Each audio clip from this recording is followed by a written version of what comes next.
श्रोताओं, मैं मुकेश गंभीर, डायरेक्टर रेडियो बूस, आज बहुत ही हर्षित मन से अपने स्टूडियो में बैठा हूँ। कारण आज हमारे पास हमारे एक बहुत ही विशेष चहीते मेहमान डॉक्टर दलीप सिंह उपस्थित हैं।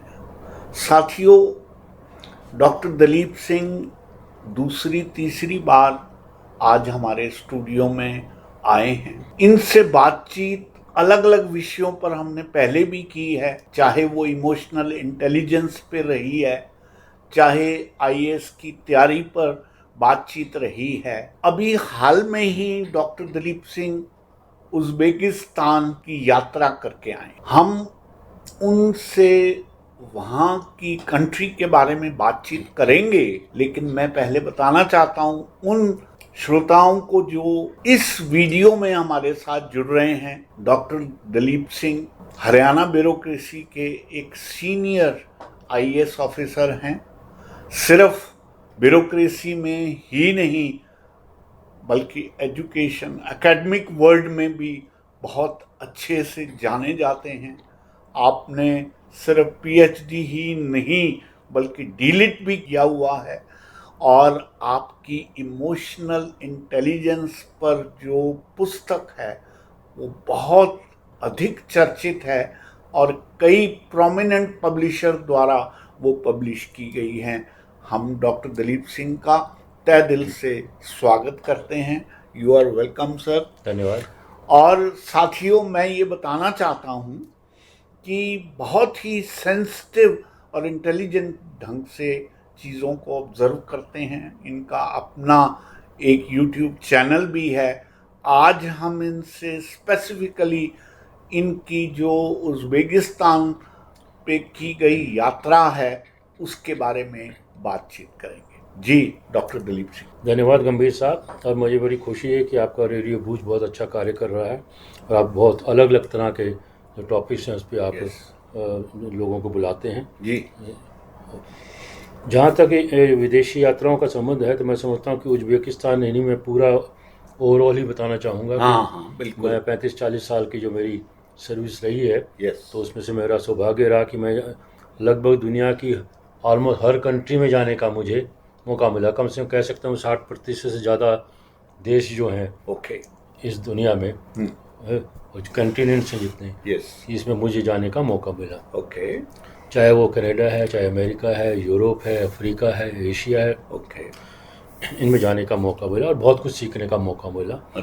और वहाँ पर जब कुछ आप देख के आते हैं जो अच्छी बातें होती हैं तो आप आके यहाँ पर भी उनको इम्प्लीमेंट करने की कोशिश करते हैं।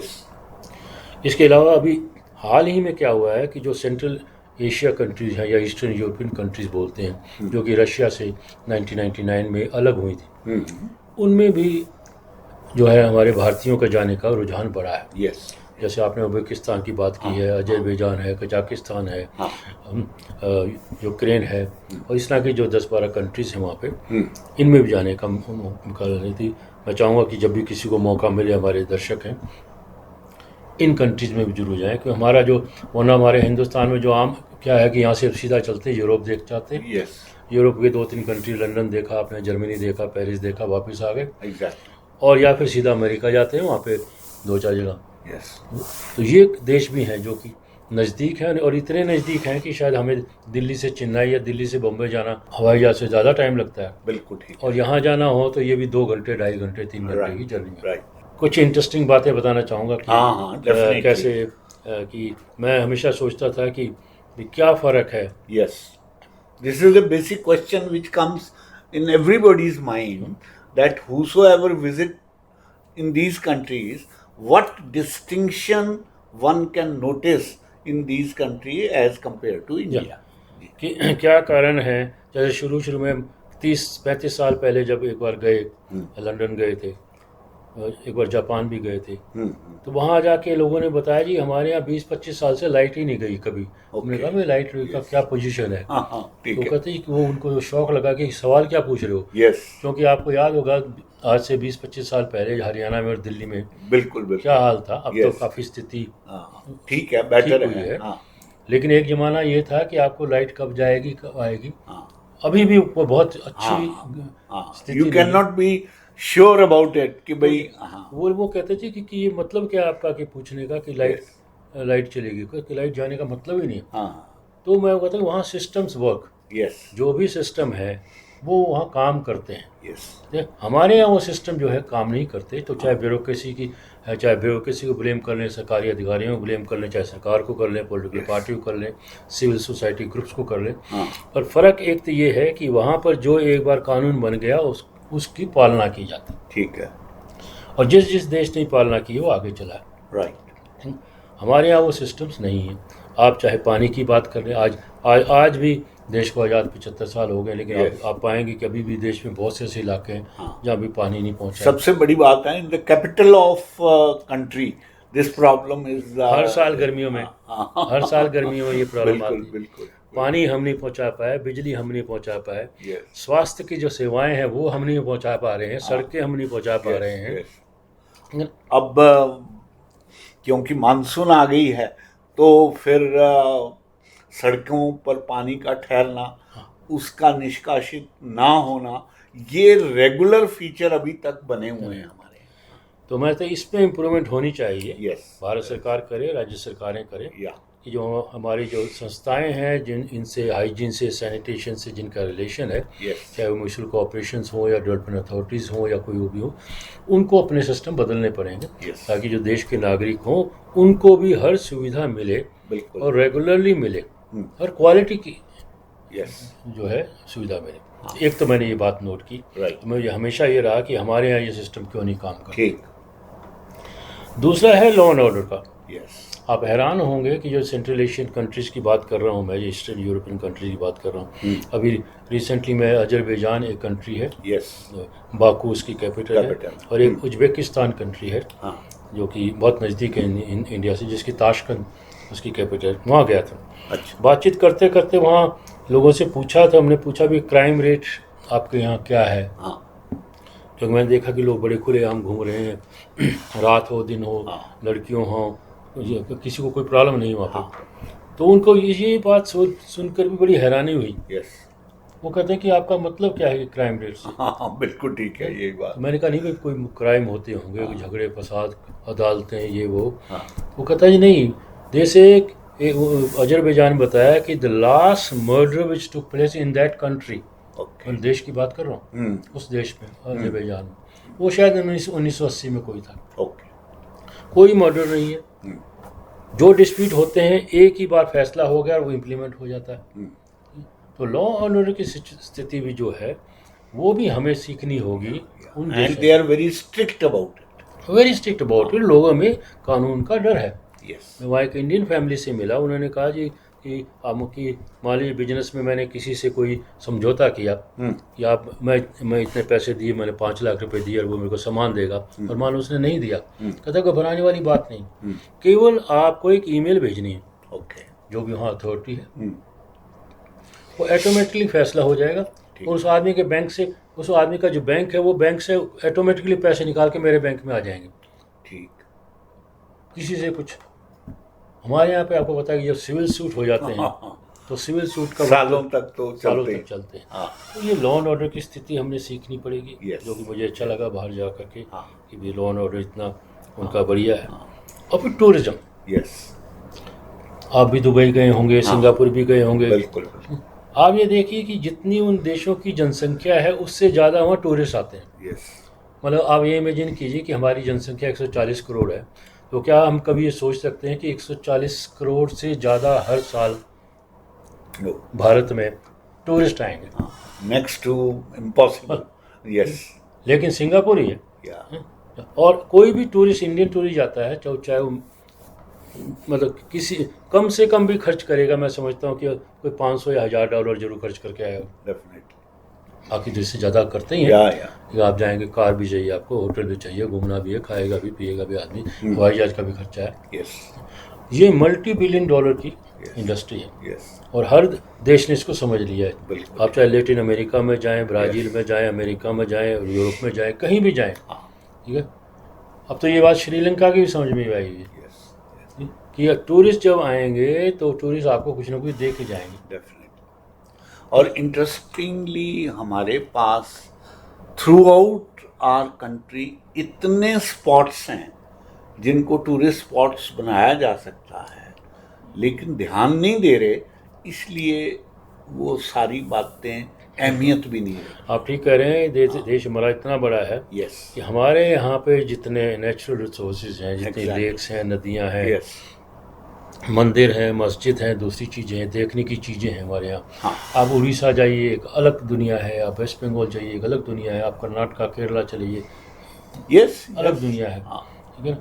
तो हमारे हिंदुस्तान में इतने कुछ देखने का है कि हम सारी उम्र लगे हैं तो वो भी नहीं देख सकते। जो हमारा जो पर्यटन है, टूरिज्म है, इसको भी बढ़ाना पड़ेगा, जिसमें हमें अभी पूरी तरह से कामयाबी नहीं मिली। बिल्कुल नहीं है, बिल्कुल नहीं। अच्छे इकोनॉमिक होटल्स नहीं है, ठीक है, ट्रांसपोर्ट नहीं है, टूरिस्ट की सिक्योरिटी की बड़ी भारी प्रॉब्लम है। जैसे हम बाकी देशों में जाते थे, हमें कोई डर नहीं, आराम से घूम रहे हैं, बैठे हैं होटल में, ये नहीं कि, तो सिक्योरिटी की बड़ी भारी प्रॉब्लम है। बिल्कुल। अच्छा, ब्यूरोक्रेटिक प्रोसीजर हमारे यहाँ बहुत ज़्यादा हैं, उन सब की प्रॉब्लम है। तो टूरिज्म भी एक चीज़ है। ये 3-4 चीज़ें हैं जो मैं समझता हूँ कि हमें इनसे आई थिंक आपने जो भी ये फीचर्स बताए हैं, they are really very prominent. But एक और एस्पेक्ट पर मैं चाहूँगा, जिस तरह से बाहर के मुल्कों में सफाई है, क्लीनलीनेस चारों तरफ, हालात ये हैं कि आप जाओ मुल्क में, आपको कोई एक्स्ट्रा पत्ता, कोई कागज़, कोई तिनका नहीं मिलता, जबकि यहाँ बसे बसाए शहरों में सफाई की ज़रूरत रहती है। ऐसा नहीं है कि हमें अपने मुल्क से प्यार नहीं है और हम इसके सिर्फ नेगेटिव एस्पेक्ट गिनाने पर बैठे हैं। मेरा आपसे बात करने का पर्पज़ ये है कि हमारी वो अथॉरिटीज़, हमारे वो लोग जो इस प्रोसेस में वाकई कुछ ना कुछ कर सकते हैं और इम्प्रूवमेंट की तरफ बढ़ सकते हैं। देखिए, देशभक्ति का मतलब ऑल द टाइम बॉर्डर पर खड़े होकर बंदूक हाथ में लेके लड़ने का नहीं होता। देशभक्ति का मतलब होता है कि चारों तरफ हम जहाँ जहाँ इम्प्रूवमेंट की ज़रूरत है उसको हम करें, और उसमें ये सारे एस्पेक्ट्स बहुत मायने रखते हैं और अब ज़रूरत भी इनकी है। ये आपने बिल्कुल सही कहा है कि ये भी बड़ा महत्वपूर्ण बिंदु है। वो ये है कि हाइजीन का, सैनिटेशन का, सफाई रखने का। और ये ऑब्जर्व करके मुझे भी कई बार दुख होता है कि हमारे देश में हम लोग सफाई जो है वो पसंद ज़्यादा नहीं करते। हमारे घर के आसपास ही कूड़ा पड़ा रहता है। आप हमारे देश के किसी भी शहर में चले जाएं, मैं तो कहता हूँ राजधानी में चले जाएं, और राजधानी में भी उस कॉलोनी में चले जाएं जो पॉश कॉलोनी है, जहाँ पे बड़े बड़े लोग रहते हैं, तो आप पाएंगे गंदगी के ढेर लगे हुए। और आप जो बी क्लास टाउन है, सी क्लास टाउन है, उनकी तो बात ही छोड़ दीजिए कि वहाँ पे क्या हो रहा होगा। इसको भी अगर बाकी देशों से कंपेयर करें तो आप चाहेंगे देखेंगे कि बहुत से देश ऐसे हैं जिसमें 100% सफाई का ध्यान रखा जाता है। एग्जैक्टली। और इसका किसी कल्चर से लेना देना नहीं है। चाहे कुछ अफ्रीकन कंट्रीज बताते हैं, रवांडा है, दूसरी कंट्रीज हैं जिसमें कहते हैं कि सफाई का कमाल किया हुआ। यूरोपियन कंट्री में आप चले जाइए, सफाई की आपको पूरे शहर में ढूंढते रहिए दूरबीन लेके, एक माचिस की तिल्ली आपको नहीं मिलेगी, सिगरेट का बड नहीं मिलेगा आपको। सिंगापुर में तो कहते हैं च्युइंगम भी अगर आपने फेंक दिया तो उसके ऊपर भी फाइन है। और ये अभी मैं बता रहा हूँ कि जो ईस्टर्न यूरोपियन कंट्रीज़ में गया था, उज्बेकिस्तान में और अजरबैजान में, अब सफाई के नाम पे कमाल है, उनके डीएनए में है, उनके डीएनए में है। कि हमारे यहाँ पे क्या है कि आप 10 करोड़ की, 5 करोड़ की, 2 करोड़ की कोठरी तो बना लेंगे, लेकिन उसके बाहर जो कूड़ा पड़ा है वो कहेंगे कि नहीं ये मेरा काम नहीं है, सरकारी एजेंसी का काम है, वो उठाने आएगा। तो इस चीज़ को हमें बदलना पड़ेगा। सफाई के नाम पे हम लोग, मेरे ख्याल में अगर कोई इंडेक्स हो दुनिया में तो हम काफ़ी नीचे। बिल्कुल ठीक। और इससे फिर आपकी हेल्थ पे फ़र्क पड़ता है, आपकी सोच पे फ़र्क पड़ता है। ठीक है, तो मैं समझता हूँ इसमें भी हमें कोई ना कोई इम्प्रूवमेंट करनी पड़ेगी, बहुत ज़रूरत है। तो साथियों, ये थे डॉक्टर दिलीप सिंह जो हमसे साझा कर रहे थे अपने फॉरेन के विजिट्स के कुछ एक ऑब्जर्वेशन। मैं भी ये बात दावे से कह सकता हूँ कि जो भी ऑब्जर्वेशन डॉक्टर दिलीप सिंह ने हमारे सम्मुख रखी है, इसको आप स्वयं भी एंडोर्स कर सकते हैं और हम तो आपको बता ही रहे हैं। मेरी आपसे गुजारिश रहेगी कि आप इस वीडियो को अपने रिश्तेदारों के साथ, अपने साथियों के साथ, अपने सबॉर्डिनेट के साथ, कुलीग्स के साथ इसको शेयर करिए, क्योंकि शेयर करने से उनको जागृति आएगी। और मैं अक्सर कहा करता हूँ कि जागने से ही यहाँ बोध मिलता है, जागने से ही यहाँ बोध मिलता है, वरना खुद से कहाँ योग मिलता है। एक लंबी नींद है जो बनी रहती है और अंत में पछतावे का एक रोग मिलता है, अंत में पछतावे का एक रोग मिलता है। तो साथियों, इस रोग से आप बच सकें, आप इस वीडियो को स्वयं भी लाइक करें और अपने साथियों को, अपने दोस्त यारों में भी शेयर करें। इसी कामना के साथ हम आपसे विदाई लेते हैं और डॉक्टर दिलीप सिंह का बहुत बहुत आभार व्यक्त करते हैं कि आपने अपने अमूल्य समय में से समय निकाला और हमारे स्टूडियो में विजिट किया। आपका बहुत बहुत धन्यवाद। गंभीर साहब आपको का बहुत बहुत धन्यवाद और आपके रेडियो बूज को भी मैं शुभकामना देना चाहूँगा। बहुत बहुत धन्यवाद, बहुत बहुत थैंक यू।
श्रोताओं, मैं मुकेश गंभीर, डायरेक्टर रेडियो बूस, आज बहुत ही हर्षित मन से अपने स्टूडियो में बैठा हूँ। कारण आज हमारे पास हमारे एक बहुत ही विशेष चहीते मेहमान डॉक्टर दलीप सिंह उपस्थित हैं। साथियों, डॉक्टर दलीप सिंह दूसरी तीसरी बार आज हमारे स्टूडियो में आए हैं। इनसे बातचीत अलग अलग विषयों पर हमने पहले भी की है, चाहे वो इमोशनल इंटेलिजेंस पे रही है, चाहे आईएएस की तैयारी पर बातचीत रही है। अभी हाल में ही डॉक्टर दलीप सिंह उज़्बेकिस्तान की यात्रा करके आए। हम उनसे वहाँ की कंट्री के बारे में बातचीत करेंगे, लेकिन मैं पहले बताना चाहता हूँ उन श्रोताओं को जो इस वीडियो में हमारे साथ जुड़ रहे हैं। डॉक्टर दलीप सिंह हरियाणा ब्यूरोक्रेसी के एक सीनियर आईएएस ऑफिसर हैं। सिर्फ ब्यूरोक्रेसी में ही नहीं बल्कि एजुकेशन एकेडमिक वर्ल्ड में भी बहुत अच्छे से जाने जाते हैं। आपने सिर्फ पीएचडी ही नहीं बल्कि डीलिट भी किया हुआ है और आपकी इमोशनल इंटेलिजेंस पर जो पुस्तक है वो बहुत अधिक चर्चित है और कई प्रोमिनेंट पब्लिशर द्वारा वो पब्लिश की गई हैं। हम डॉक्टर दलीप सिंह का तहे दिल से स्वागत करते हैं। You are welcome sir. धन्यवाद। और साथियों, मैं ये बताना चाहता हूँ कि बहुत ही सेंसिटिव और इंटेलिजेंट ढंग से चीज़ों को ऑब्ज़र्व करते हैं। इनका अपना एक यूट्यूब चैनल भी है। आज हम इनसे स्पेसिफिकली इनकी जो उज़्बेकिस्तान पे की गई यात्रा है उसके बारे में बातचीत करेंगे। जी डॉक्टर दलीप सिंह। धन्यवाद गंभीर साहब। और मुझे बड़ी खुशी है कि आपका रेडियो बूझ बहुत अच्छा कार्य कर रहा है और आप बहुत अलग अलग तरह के जो टॉपिक्स हैं उस पर आप लोगों को बुलाते हैं। जी, जहाँ तक विदेशी यात्राओं का संबंध है तो मैं समझता हूँ कि उज़्बेकिस्तान इन्हीं में पूरा ओवरऑल ही बताना चाहूँगा। हाँ, बिल्कुल। मैं 35-40 साल की जो मेरी सर्विस रही है तो उसमें से मेरा सौभाग्य रहा कि मैं लगभग दुनिया की ऑलमोस्ट हर कंट्री में जाने का मुझे मौका मिला। कम से कम कह सकता हूँ 60% से ज़्यादा देश जो हैं इस दुनिया में कंटिनेंट्स हैं जितने, इसमें मुझे जाने का मौका मिला। चाहे वो कनाडा है, चाहे अमेरिका है, यूरोप है, अफ्रीका है, एशिया है, इनमें जाने का मौका मिला और बहुत कुछ सीखने का मौका मिला। और वहाँ पर जब कुछ आप देख के आते हैं जो अच्छी बातें होती हैं तो आप आके यहाँ पर भी उनको इम्प्लीमेंट करने की कोशिश करते हैं। इसके अलावा अभी हाल ही में क्या हुआ है कि जो सेंट्रल एशिया कंट्रीज़ हैं या ईस्टर्न यूरोपियन कंट्रीज़ बोलते हैं जो कि रशिया से 1999 में अलग हुई थी, उनमें भी जो है हमारे भारतीयों का जाने का रुझान बढ़ा है। जैसे आपने उज़्बेकिस्तान की बात की है, अजरबैजान है, कजाकिस्तान है, यूक्रेन है और इस तरह की जो 10-12 कंट्रीज़ हैं वहाँ पे, इनमें भी जाने का मौका नहीं थी। मैं चाहूँगा कि जब भी किसी को मौका मिले, हमारे दर्शक हैं, इन कंट्रीज़ में भी जरूर जाएँ क्योंकि हमारा जो वरना हमारे हिंदुस्तान में जो आम क्या है कि यहाँ से सीधा चलते यूरोप देख जाते हैं। यूरोप के 2-3 कंट्री, लंदन देखा आपने, जर्मनी देखा, पेरिस देखा, वापस आ गए। और या फिर सीधा अमेरिका जाते हैं, वहाँ पे 2-4 जगह। तो ये देश भी हैं जो कि नज़दीक हैं और इतने नज़दीक हैं कि शायद हमें दिल्ली से चेन्नई या दिल्ली से बम्बई जाना हवाई जहाज से ज़्यादा टाइम लगता है। बिल्कुल ठीक। और यहाँ जाना हो तो ये भी 2 घंटे, 2.5 घंटे, 3 घंटे की जर्नी है। कुछ इंटरेस्टिंग बातें बताना चाहूँगा कि कैसे कि मैं हमेशा सोचता था कि क्या फ़र्क है। This is the basic question which comes in everybody's mind that whosoever visit in these countries, what distinction one can notice in these countries as compared to India? कि क्या कारण है। जैसे शुरू में 30-35 साल पहले जब एक बार गए, लंदन गए थे, एक बार जापान भी गए थे, तो वहाँ जाके लोगों ने बताया जी हमारे यहाँ 20-25 साल से लाइट ही नहीं गई कभी। हमने कहा मैं लाइट का क्या पोजीशन है, तो कहते हैं कि वो उनको शौक लगा कि सवाल क्या पूछ रहे हो। क्योंकि आपको याद होगा आज से 20-25 साल पहले हरियाणा में और दिल्ली में बिल्कुल क्या हाल था। अब तो काफ़ी स्थिति ठीक है, बेटर है। लेकिन एक ज़माना ये था कि आपको लाइट कब जाएगी कब आएगी अभी भी वो बहुत अच्छी स्थिति you can not be sure about it कि भाई वो कहते थे कि ये मतलब क्या है आपका कि पूछने का कि लाइट चलेगी, कि लाइट जाने का मतलब ही नहीं। तो मैं कहता हूँ वहाँ सिस्टम्स वर्क, जो भी सिस्टम है वो वहाँ काम करते हैं। हमारे यहाँ वो सिस्टम जो है काम नहीं करते, तो चाहे ब्यूरोक्रेसी की, चाहे ब्यूरोक्रेसी को ब्लेम कर लें, सरकारी अधिकारियों को ब्लेम कर लें, चाहे सरकार को कर लें, पॉलिटिकल पार्टी को कर लें, सिविल सोसाइटी ग्रुप्स को कर लें। और फ़र्क एक तो ये है कि वहाँ पर जो एक बार कानून बन गया उसकी पालना की जाती, ठीक है, और जिस देश ने पालना की है वो आगे चला है, राइट। हमारे यहाँ वो सिस्टम्स नहीं है। आप चाहे पानी की बात कर लें, आज भी देश को आज़ाद 75 साल हो गए, लेकिन आप पाएंगे कि अभी भी देश में बहुत से ऐसे इलाके हैं जहाँ भी पानी नहीं पहुँचा। सबसे बड़ी बात है, in the capital of country this problem is, हर साल गर्मियों में ये प्रॉब्लम आती है। बिल्कुल पानी हम नहीं पहुँचा पाए, बिजली हम नहीं पहुँचा पाए, स्वास्थ्य की जो सेवाएं हैं वो हम नहीं पहुँचा पा रहे हैं, सड़कें हम नहीं पहुँचा पा रहे हैं। अब क्योंकि मानसून आ गई है तो फिर सड़कों पर पानी का ठहरना, उसका निष्कासित ना होना, ये रेगुलर फीचर अभी तक बने हुए हैं हमारे। तो मैं तो इस पे इम्प्रूवमेंट होनी चाहिए। भारत सरकार करे, राज्य सरकारें करें, कि जो हमारी जो संस्थाएं हैं जिन इनसे हाइजीन से, सैनिटेशन से जिनका रिलेशन है, चाहे वो म्यूनिसिपल कॉर्पोरेशन हो या डेवलपमेंट अथॉरिटीज़ हो या कोई भी हो, उनको अपने सिस्टम बदलने पड़ेंगे, ताकि जो देश के नागरिक हों उनको भी हर सुविधा मिले और रेगुलरली मिले, हर क्वालिटी की जो है सुविधा मिले। एक तो मैंने ये बात नोट की, मुझे हमेशा ये रहा कि हमारे यहाँ ये सिस्टम क्यों नहीं काम करता। दूसरा है लॉ एंड ऑर्डर का।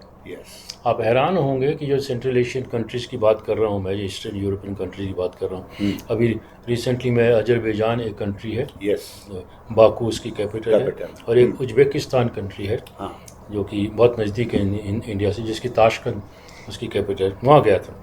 बातचीत करते करते वहाँ लोगों से पूछा था, हमने पूछा भी क्राइम रेट आपके यहाँ क्या है, क्योंकि मैंने देखा कि लोग बड़े खुलेआम घूम रहे हैं, रात हो दिन हो, लड़कियों हों, किसी को कोई प्रॉब्लम नहीं वहाँ पर। तो उनको ये बात सुनकर भी बड़ी हैरानी हुई। वो कहते हैं कि आपका मतलब क्या है क्राइम रेट से? बिल्कुल ठीक है यही बात। मैंने कहा नहीं भाई, कोई क्राइम होते होंगे, झगड़े फसाद, अदालतें, ये वो। वो कहता है जी नहीं, जैसे अजरबैजान बताया कि the last murder which took place in that country, मैं देश की बात कर रहा हूँ, उस देश में अजरबैजान में, वो शायद 1980 में कोई था। कोई मर्डर नहीं है, जो डिस्प्यूट होते हैं एक ही बार फैसला हो गया और वो इम्प्लीमेंट हो जाता है। तो लॉ एंड ऑर्डर की स्थिति भी जो है वो भी हमें सीखनी होगी। And they are very strict about it, लोगों में कानून का डर है। मैं वहाँ एक इंडियन फैमिली से मिला, उन्होंने कहा जी कि मान लीजिए बिजनेस में मैंने किसी से कोई समझौता किया कि आप मैं इतने पैसे दिए, मैंने 5 लाख रुपए दिए और वो मेरे को सामान देगा, और मान लो उसने नहीं दिया, कहता घबराने वाली बात नहीं, केवल आपको एक ईमेल भेजनी है, जो भी वहाँ अथॉरिटी है, वो ऑटोमेटिकली फैसला हो जाएगा, और उस आदमी के बैंक से, उस आदमी का जो बैंक है वो बैंक से ऑटोमेटिकली पैसे निकाल के मेरे बैंक में आ जाएंगे, ठीक, किसी से कुछ। हमारे यहाँ पे आपको पता है कि जब सिविल सूट हो जाते हैं तो सिविल सूट का सालों तक चलते हैं। तो ये लॉ एंड ऑर्डर की स्थिति हमने सीखनी पड़ेगी, जो कि मुझे अच्छा लगा बाहर जा करके कि भी लॉ एंड ऑर्डर इतना उनका बढ़िया है। और फिर टूरिज्म, आप भी दुबई गए होंगे, सिंगापुर भी गए होंगे, बिल्कुल। आप ये देखिए कि जितनी उन देशों की जनसंख्या है उससे ज़्यादा वहाँ टूरिस्ट आते हैं। मतलब आप ये इमेजिन कीजिए कि हमारी जनसंख्या 140 करोड़ है, तो क्या हम कभी ये सोच सकते हैं कि 140 करोड़ से ज़्यादा हर साल भारत में टूरिस्ट आएंगे? Next to impossible. लेकिन सिंगापुर ही है, और कोई भी टूरिस्ट, इंडियन टूरिस्ट जाता है, चाहे वो मतलब किसी कम से कम भी खर्च करेगा, मैं समझता हूँ कि कोई 500 या $1000 जरूर खर्च करके आएगा, डेफिनेटली। बाकी जिससे ज़्यादा करते ही हैं कि आप जाएंगे, कार भी चाहिए आपको, होटल भी चाहिए, घूमना भी है, खाएगा भी, पिएगा भी आदमी, हवाई जहाज का भी खर्चा है। ये $multi-billion की इंडस्ट्री है, और हर देश ने इसको समझ लिया है। आप चाहे लैटिन अमेरिका में जाएं, ब्राज़ील में जाएं, अमेरिका में जाएं, यूरोप में जाएं, कहीं भी जाएं, ठीक है। अब तो ये बात श्रीलंका की भी समझ में आई है कि टूरिस्ट जब आएंगे तो टूरिस्ट आपको कुछ ना कुछ दे के जाएंगे, और इंटरेस्टिंगली हमारे पास थ्रू आउट आवर कंट्री इतने स्पॉट्स हैं जिनको टूरिस्ट स्पॉट्स बनाया जा सकता है, लेकिन ध्यान नहीं दे रहे, इसलिए वो सारी बातें अहमियत भी नहीं है। आप ठीक कह रहे हैं।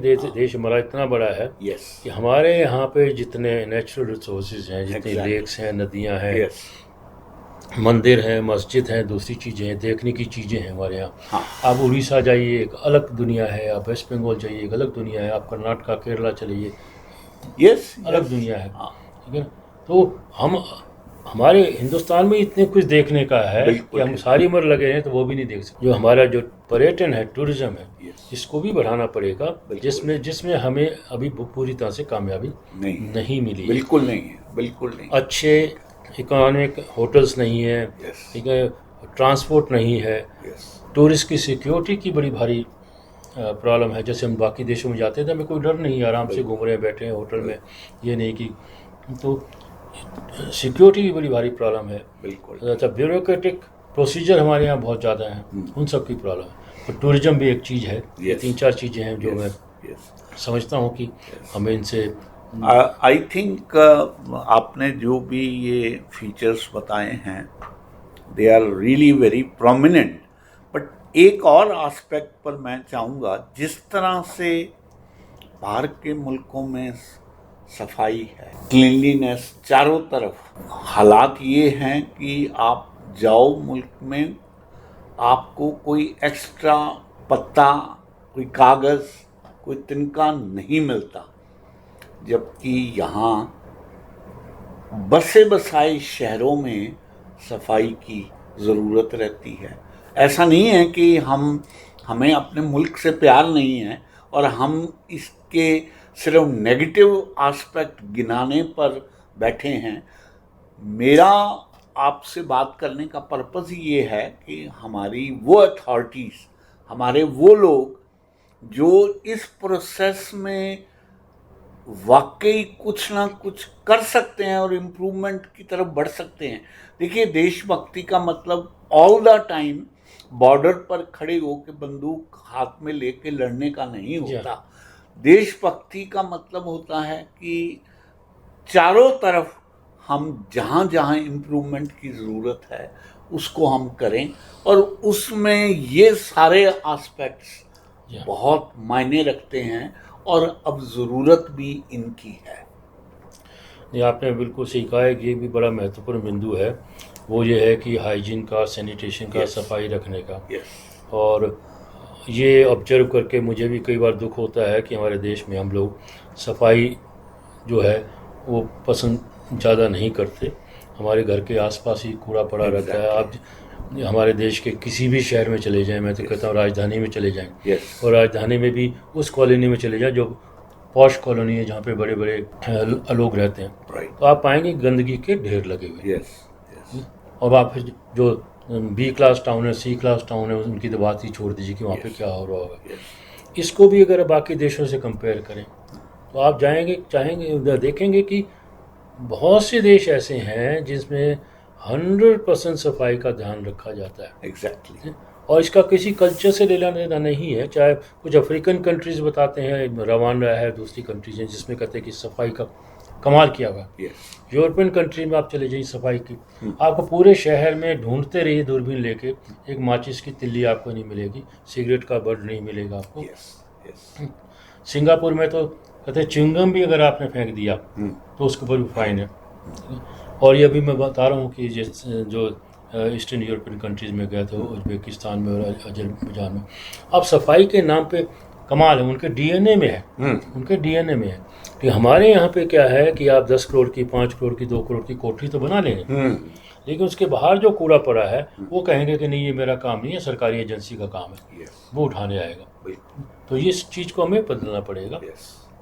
सफाई के नाम पे हम लोग, मेरे ख्याल में अगर कोई इंडेक्स हो दुनिया में तो हम काफ़ी नीचे। बिल्कुल ठीक। और इससे फिर आपकी हेल्थ पे फ़र्क पड़ता है, आपकी सोच पे फ़र्क पड़ता है। ठीक है, तो मैं समझता हूँ इसमें भी हमें कोई ना कोई इम्प्रूवमेंट करनी पड़ेगी, बहुत ज़रूरत है। तो साथियों, ये थे डॉक्टर दिलीप सिंह जो हमसे साझा कर रहे थे अपने फॉरेन के विजिट्स के कुछ एक ऑब्जर्वेशन। मैं भी ये बात दावे से कह सकता हूँ कि जो भी ऑब्जर्वेशन डॉक्टर दिलीप सिंह ने हमारे सम्मुख रखी है, इसको आप स्वयं भी एंडोर्स कर सकते हैं और हम तो आपको बता ही रहे हैं।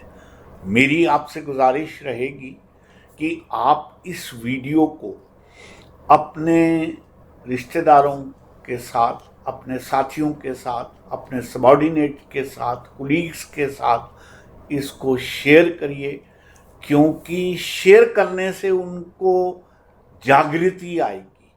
और मैं अक्सर कहा करता हूँ कि जागने से ही यहाँ बोध मिलता है, जागने से ही यहाँ बोध मिलता है, वरना खुद से कहाँ योग मिलता है। एक लंबी नींद है जो बनी रहती है और अंत में पछतावे का एक रोग मिलता है, अंत में पछतावे का एक रोग मिलता है।